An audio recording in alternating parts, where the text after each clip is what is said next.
Հարգելի գործընկերներ, ինչպես տեղյակ եք, առավոտից գործընթաց է մեկնարկել մեր արտաշատի գրասենյակում այս պահին մեր տեղեկություններով բերման ենթարկվածների թիվը 15-ն է,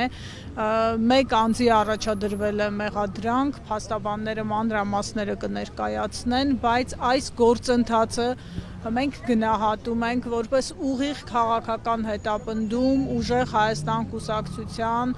դեմ, սա շարունակությունն է նախորդ օրերի գործընթացի, էլի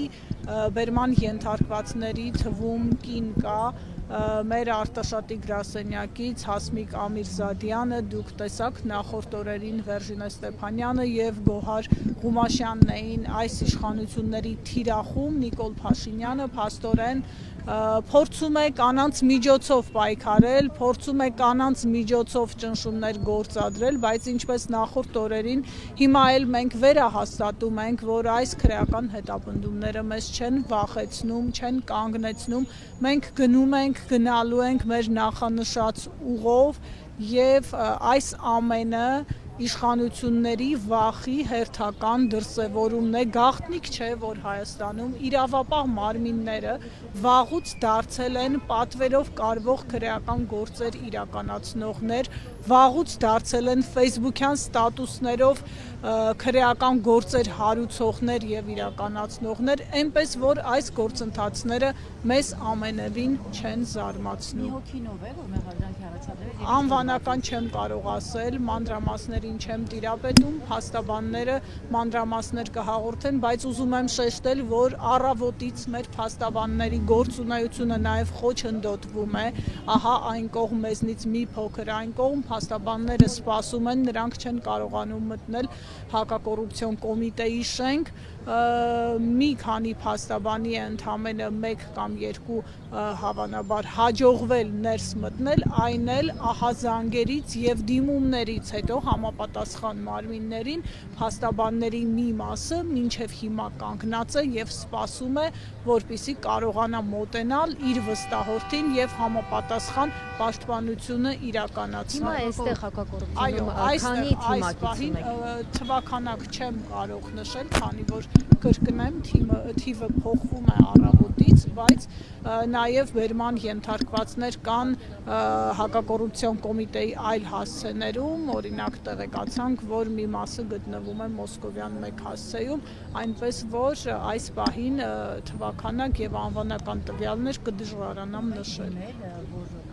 Փաստաբանները համապատասխան գործընթացներ են իրականացրել, ահազանգեր են հնչեցրել եւ միայն դրանից հետո որոշներին հաջողվել է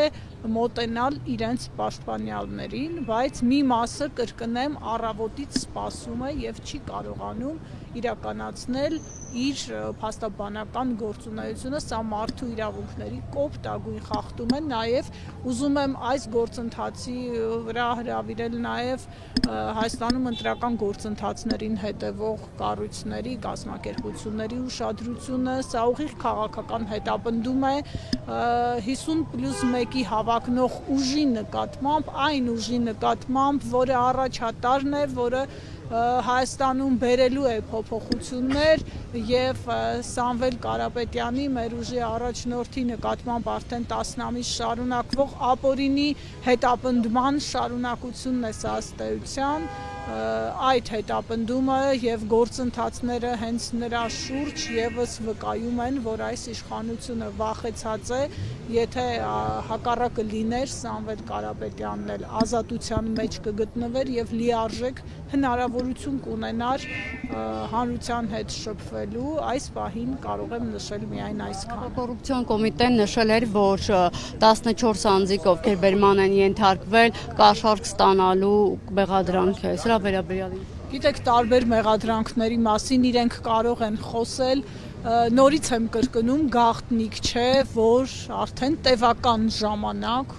8 տարի շարունակ արդեն Հայաստանի իրավապահ մարմինները քաղաքական օրվա իշխանությունների ձեռքին ուղակի կատարող գործիք են դարձել, դրա ապացույցները ես չէ որ պիտի նշեմ, դուք ինձնից շատ լավ գիտեք, դուք ամեն օր առնչվում եք տարբեր քրեական գործերի, հրահանգավորված գործերի մենք տեսնում ենք ուղղակի աննախադեպ գործընթացներ եւ սա եւս դրանց շարքից է, սա քաղաքական հետապնդում է։ Միայն արտաշատում է խուսափությունների։ Իմ տեղեկություններով այս պահին այո, եթե այլ տեղեկություններ կան, դա պետք է ճշտվի։ Իսկ արտաշատի Հակակոռուպցիոնից հայտնեցին, որ 14 անձ ձերբակալվել է ընտրական շարք տալու եւ Հարգելի ստանալու Փայլակ, ես հենց նոր այդ հարցին արձագանքեցի, նշելով, որ մեղադրանքները կարող են տարբեր լինել։ Հայաստանում իրավապահ մարմինները գործում են օրվա իշխանության հրահանգով, կատարում են քաղաքական պատվեր եւ այնինչ տեղի է ունենում վերջին օրերին, հենց այդ պատվերի շրջանակում է, մանրամասներին կպատասխանեն իրավաբանները, սա քաղաքական գնահատական է, որը չի փոխվել նաեւ վերջին 2 օրերի իրադարձությունները դրա վկայությունն են։ Շնորհակալություն։ Արտաշատում ինչ-որ մեկը կա, որին կուզենային թիրախավորել, հա։ Տեսեք, թիրախը ուժեղ Հայաստանն է, թիրախը մեր քաղաքական ուժն է, կարծում եմ սա պարզից էլ պարզ է, ինչու, որովհետև իշխանությունը հասկանում է, որ կորցնում է իշխանությունը հասկանում է, որ քաղաքական դաշտում եկել է մի ուժ, որը բերելու է մեր հանրության կողմից սպասված եւ վստահաբար անխուսափելի փոփոխությունները։ Շնորհակալություն։